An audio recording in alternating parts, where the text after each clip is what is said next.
Jamaah yang dirahmati Allah Subhanahu wa taala, kita kadang tidak memperhatikan bahwa ada etika sebenarnya itu ketika kita berangkat ke masjid itu enten etika. Etika itu tata krama supaya kita perhatikan dengan baik, jangan sampai kita kemudian kehilangan etika itu. Kenapa? Kalau kita memperhatikan etika ini, insyaallah kita dapat keberkahan. Jadi ketika ibu-ibu, bapak itu berangkat ke masjid itu dengan memperhatikan sopan santunnya sebagaimana Rasulullah sallallahu alaihi wasallam tuntunkan kepada kita semuanya, maka ada kebaikan-kebaikan yang akan kita dapatkan. Akan ada keutamaan-keutamaan yang kita peroleh. Nah, pertama apa? Etika kita berangkat menuju masjid sebagaimana sabda Rasulullah sallallahu alaihi wasallam. Rasulullah sallallahu alaihi wasallam mengatakan dalam riwayat daripada Ka'ab bin Ujrah bahwa idza tawaddu'a ahadukum fahsanal wudu tsumma kharaja amitan ilal masjidi fala yasbikanna baina yadayhi fa innahu fi salatin, rawahu Abu Dawud. Artinya apabila salah seorang di antara kalian berwudu lalu melakukannya dengan sempurna atau sebaik-baiknya, kemudian dia melangkahkan kaki ke masjid, maka hendaklah dia tidak menjalin kedua tangannya, tidak namanya menjaringkan begini, jangan berangkat masjid dengan begini. Nah, jadi jangan sambil dipegang depan atau belakang begini.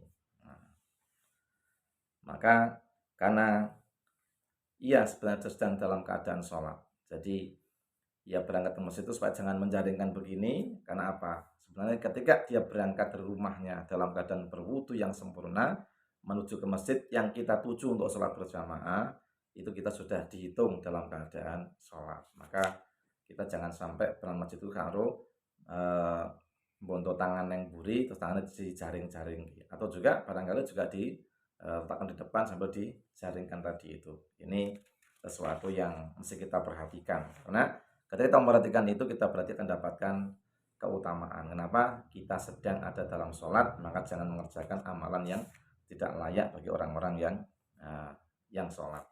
Nah, juga jangan begini nih, jangan begini. Kadang-kadang kita mengerjakan begini ini. Nah, ini juga termasuk menjaring-jaringkan tangan. Jadi jangan tadi pakai jarinya jangan digini-gini kan, juga jangan begini. Ini kebiasaan yang sering kita. Ini kan namanya menjaring-jaring, bentuk jaring-jaring. Ini tidak termasuk melaksanakan sunnah Rasulullah Shallallahu Alaihi Wasallam. Nah, kemudian yang kita perhatikan berikutnya adalah supaya kita berangkat ke masjid itu dengan membaca doa yang dianjurkan oleh Rasulullah SAW. Ada sebuah doa yang Nabi sabdakan dalam riwayat Muslim bahwa ketika kita mau berangkat ke masjid itu bacalah doa. Itu Allahumma ja'al fi qalbi nuran wa fi lisani nuran waj'al fi sam'i nuran waj'al fi basari nuran waj'al min khalfi nuran wa min amami nuran waj'al min fawqi nuran wa min tahti nuran Allahumma a'tini nuran. Ini hadis riwayat Muslim. Artinya Allahumma ja'al fi qalbi nuran, ya Allah jadikanlah cahaya dalam hatiku. Wa fi lisani nuran, dan juga berikanlah cahaya dalam lesanku. Waj'al fi sam'i nuran, juga berikanlah cahaya di dalam lesanku. Waj'al fi basari nuran, dan jadikanlah pula cahaya di dalam penglihatanku. Waj'al min khalfi nuran, dan berikanlah penerang atau cahaya di belakang, arah belakangku. Wa min amami nuran, dan juga dari arah depanku. Waj'al min fawqi nuran, juga demikian pula jadikanlah cahaya di atasku. Wa min tahti nuran, dan juga dari bawahku. Kemudian wa'atinun, dan berikanlah cahaya untukku. Ini doa ketika kita mau berangkat ke masjid. Ya Allahumma ja'al fi qalbi nuran wa fi lisani nuran wa fi sam'i nuran waj'al fi basari nuran waj'al min khalfi nuran waj'al min amami nuran waj'al min khalfi nuran wa min fawqi nuran wa min tahti nuran wa'tini nuran. Ini supaya dihafalkan agar kita menjadi orang-orang yang saat kita berangkat itu mendapatkan satu kebaikan. Karena yang kita berangkat tadi kan kita dalam keadaan sholat, maka doa dalam sholat insya Allah tidak akan ditolak dan tidak akan dibiarkan oleh Allah Subhanahu wa taala. Nah, ketika sampai masjid jangan lupa kita berdoa. Ketika sampai masjid jangan lupa berdoa. Kenapa? Ketika kita masuk masjid, dari mana masuk masjid itu? Itu masuk kepada tempat yang kita pakai sholat minimal. Ada yang mengatakan ketika kita masuk pagar, jadi kita masuk daripada wilayah masjid, mulai daripada kita masuk undak-undak masjid naik itu, atau mungkin langsung pintunya masjid yang ada di depan masjid. Pokoknya kita masuk lingkungan masjid yang dipakai untuk sholat, itu juga namanya adalah masjid. Kalau halamannya belum termasuk, meskipun dia mengatakan termasuk juga. Ini kita baca apa? Nah, contoh kalau kita masuk di Masjid Darussalam kita itu ya kita ketika jenengan sudah mulai masuk ke dalam antara tiang-tiang itu dengan berdoa. Apa doanya? Kata Nabi, idza dakhalakatumul masjidah falyaqul Allahumma ftah li abwaaba rahmatika wa idza kharaja falyaqul Allahumma inni as'aluka min fadlik. Artinya apabila salah seorang di antara masuk ke dalam masjid, di masjid itu tempat yang dipakai untuk sholat, falyaqul, hendaklah dia ini mengatakan, Allahumma ftah li abwaaba rahmatik. Ya Allah, bukakanlah gitu kan untukku pintu-pintu rahmatmu.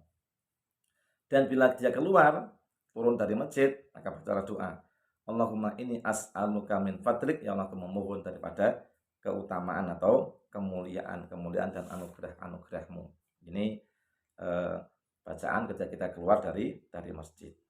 Nah, kemudian ada riwayat lain mengatakan, karena Rasulullah SAW idza dakhala al-masjida shalla ala Muhammadin.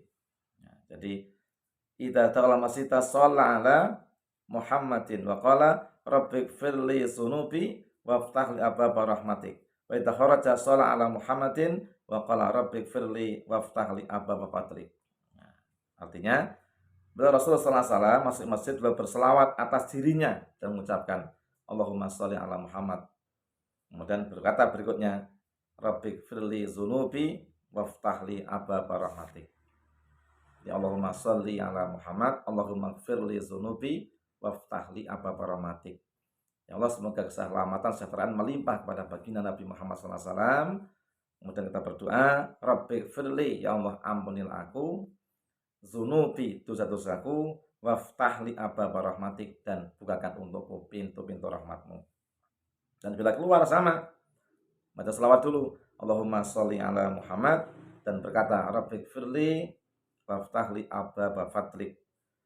Ya Allah, semoga keselamatan setelah melimpah kepada baginda Nabi Muhammad SAW. Ya Allah, ampunilah dosa-dosaku dan bukalah bagiku pintu-pintu daripada anugerahmu atau pintu-pintu kemuliaan-kemuliaanmu. Ini hadis yang kedua tentang doa yang dibaca Nabi SAW. Kemudian berikutnya, jangan lupa jenengan setiap masuk masjid itu, kapanpun waktunya, entah kalau kita pengajian atau mungkin juga kita nih mau sholat, nah jangan lupa namanya sholat tahiyatul masjid. Dasarnya hadis dari Abu Qatadah bahwa Nabi SAW pernah bersabda, idza dakhala ahadukumul masjida fala yajlis hatta yarka'a rak'ataini. Artinya, apabila kalian masuk ke masjid, maka janganlah kalian duduk dengan ampun masuk masjid langsung lenggah. Tetapi berusahalah untuk sholat 2 rakaat. Jadi jangan sampai kita duduk sebelum kita sholat 2 rakaat. Kecuali kalau memang sudah qomat, itu lain lagi urusannya. Atau barangkali kita nggak ada tempat, masjidnya full, wong pengajian kabeh nggak ada tempat untuk sholat, ya kita baca bacaan-bacaan yang kita bisa lakukan. Jadi entah bacaan tasbih, subhanallah, walhamdulillah, wallahu akbar. Tapi jika kita nggak ada halangan, maka kita masuk masjid, jangan kita kemudian duduk dulu, tapi sholatlah dulu 2 rakaat. Kemudian ketika kita kemudian duduk di masjid, ada lagi menunggu qomat atau menunggu sholat berjamaah atau yang lainnya, maka kata Nabi apa? Dalam hadis Abu Sa'id Al-Khudri, Nabi sallallahu alaihi wasallam bersabda, idza kana ahadukum fil masjidi fala yasbikanna fa inna tasbih minasyaitan. Wa in ahadukum fi shalatin maka fil masjidi hatta yakhruju minhu. Artinya, apabila salah seorang di antara kalian berada di dalam masjid, maka hendaklah ia tidak menjalinkan jari jemari tadi itu begini. Kadang-kadang kita ini kan sambil silau itu tangannya ini. Nah, ini jangan begini. Jadi jangan dijaring-jaringkan begini. Nah, karena itu termasuk daripada perbuatan syaitan. Sebab sesungguhnya kalian selama masih dalam masjid, gitu kan, Anda diperhitungkan oleh Allah Subhanahu wa taala dalam perhitungan pahala orang yang sholat. Ini sampai Anda kulon jenengan sedaya niku medal saking masjid. Hadisun riwayat Imam Ahmad. Ini adab yang berikutnya. Jadi kita masuk masjid, setelah kita sholat tahiyatul masjid, duduk itu jangan menjaringkan jari jemari karena Anda kulon jenengan sedaya sudah dihitung dalam keadaan sholat. Jadi mulai mangkat, jangan tadi jaring-jaringkan tangan, kemudian sampai kita kemudian masuk masjid berdoa, kemudian sholat tahiyatul masjid, kemudian selesai kita tak jaring-jaringkan tangan, kemudian berikutnya ini jangan sampai dilupakan ini.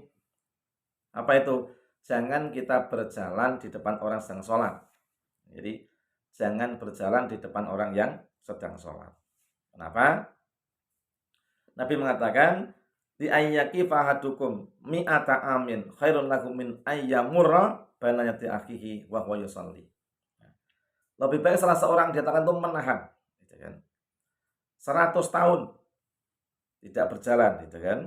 Nah, itu lebih baik daripada apa? Engkau berjalan di depan orang sedang mengerjakan sholat. Kecuali jika orang sholat itu meletakkan sutroh pembatas. Di depannya diletakkan pembatas sutroh berupa mungkin kain sarungnya atau tasnya minimal 1 jengkal. Sungguh di masjid disediakan namanya kayu pembatas untuk sutroh itu. Maka kita boleh lewat di depan sutrohnya. Nah, kemudian ada lagi riwayat mengatakan anan Nabi sallallahu alaihi wasallam sholat ila jidarin fatahaddahu qiblatan wa nahnu khalfahu faja'at bahimatun tamurru min yamin yadaihi. Kemudian famazala yudari'uha hatta lasiqa batnahu bil jidar famarrat min waraihi.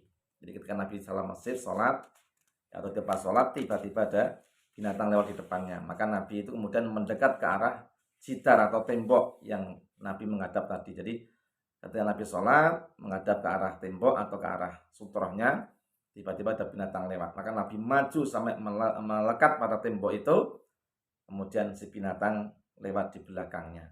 Ini makanya tidak boleh lewat di depan orang sedang mengerjakan sholat. Lalu gimana kalau kemudian kita sholat berjamaah? Beda kalau sholat berjamaah itu setelahnya imam. Bila seandainya kita kemudian dalam keadaan sholat lalu kita kemudian batal, kita mau berwudu, maka kita boleh lewat di depannya para makmum. Kenapa? Karena sutrohnya sholat berjamaah adalah sutrohnya imam. Ya nggak boleh kita lewat di depan imam tanpa sutroh di depannya. Tapi kalau kita lewat di depan sop-sop orang sholat itu diperbolehkan. Karena sutrohnya sholat berjamaah adalah ada di depan imam. Sementara sholat sendirian masing-masing harus menegakkan sutroh di dalamnya. Ini hal-hal yang berkaitan dengan namanya adab dan tata krama ketika kita menuju ke dalam masjidnya Allah Subhanahu wa taala. Ya, semoga ini diperhatikan betul-betul dan semoga manfaat buat panjenengan sedaya. Ini adab yang mesti kita harus benar-benar perhatikan, sampaikan pada keluarga kita yang belum tahu, agar menjadi tahu, kita ini menjadi orang-orang yang benar-benar mendapatkan banyak manfaat. Nah, inilah Bapak Ibu yang berbahagia tentang adab ketika kita menuju masjid Allah Subhanahu wa taala.